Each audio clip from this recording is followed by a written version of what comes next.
So Christian B, he's being released in the next few days, but the Met Police say he's still a prime suspect.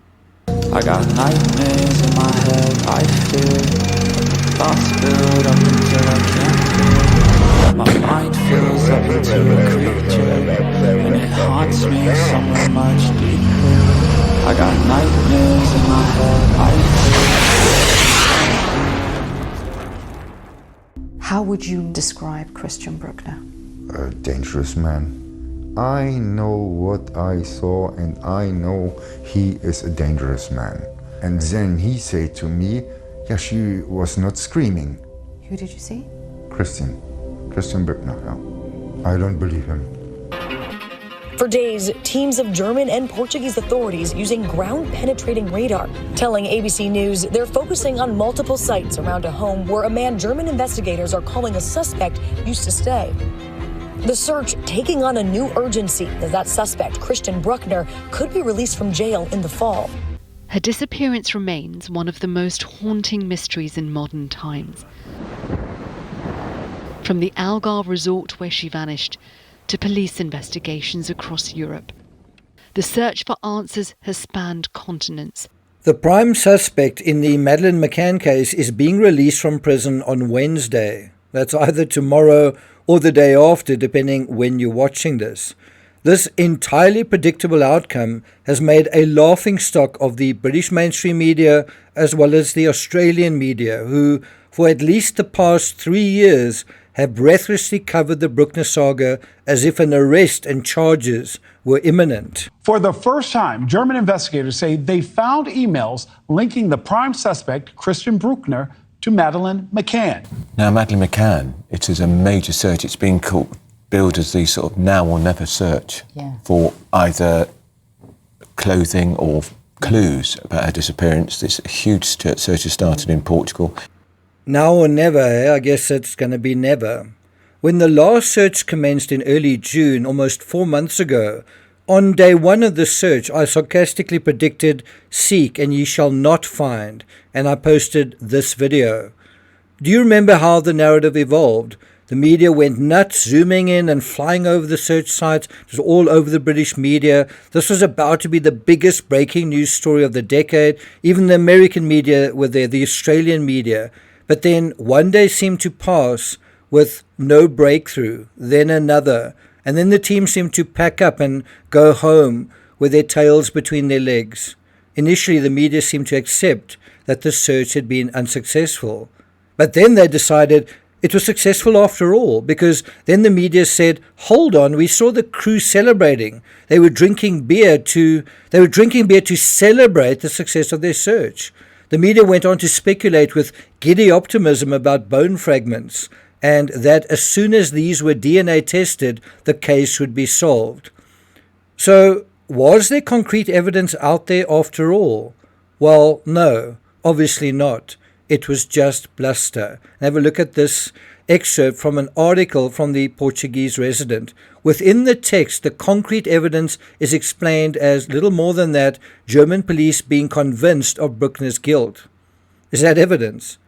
At the time, I scoffed at the silliness of the whole circus, which implied for the umpteenth time that there was concrete evidence and that this would turn out to be the smoking gun. Well, did it?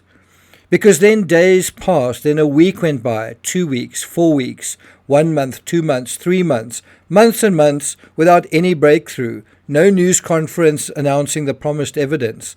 Meanwhile, the clock was ticking down to the release of Christian Bruckner.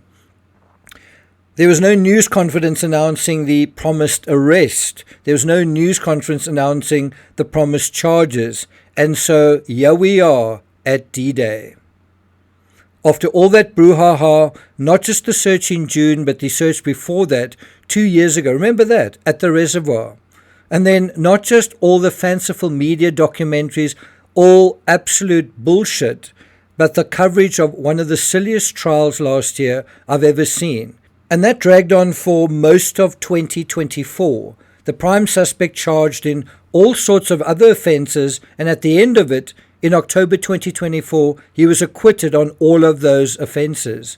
And after not being charged with anything, well, no, the German authorities insisted, no, we are still going to charge him with Madeleine's murder. Well, are they? They have 24 hours to do it. So, oh my God, it could still happen. Any hour now, any minute now, any second. Except now you're going to see on Wednesday he will be released. It's over, guys. The Bruckner bonanza is over, and a lot of you have been played for fools. I warned you in 2020, that's 5 years ago, that all of this was going to be a fool's errand. What has been sorely lacking for far too long in this case is critical thinking. Detective Amaral also warned you of the same thing right in the beginning in 2020, that Bruckner was a scapegoat, that Bruckner was a diversion, that Bruckner was a distraction, that Bruckner was a fall guy, a patsy. And do you notice it's the British media who insist on referring to the detective as disgraced, even though their coverage of this case has and is and remains a disgrace? Look at this article from the Portuguese Resident, dated June 26, 2020, titled, "What Kidnap?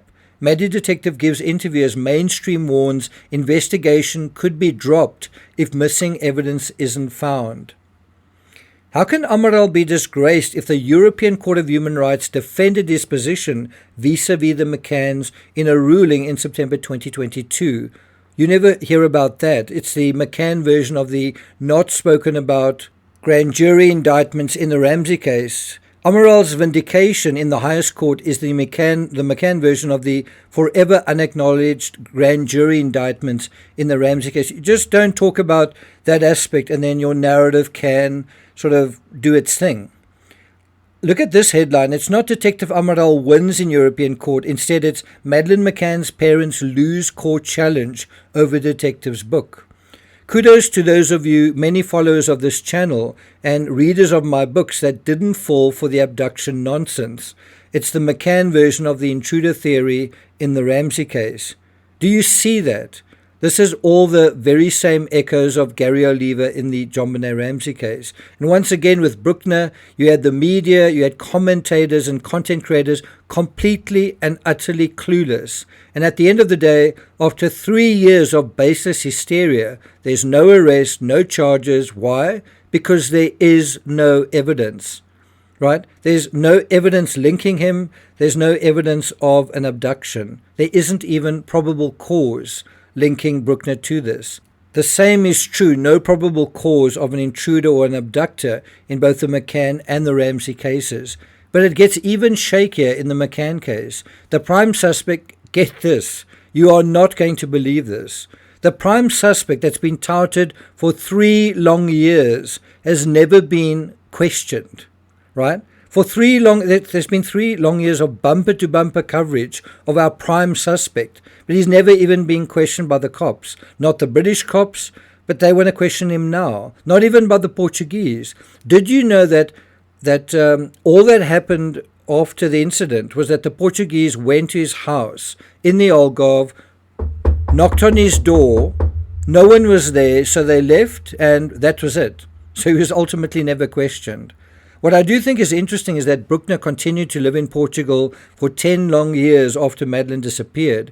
You'd think with such a high-profile case, if you were guilty, with so many looky-loos, documentaries, repeat police inquiries, and whatnot, if you were guilty, wouldn't you quietly sneak out of Dodge? Yet Bruckner continued living there. If you think the story is over with Bruckner's release, you couldn't be more wrong. Then you really don't know the McCann case. A new theory has already fizzled to the surface, known as the hit-and-run theory. Come on, everyone. Now let's take out our magnifying glasses and look for the suspicious vehicle.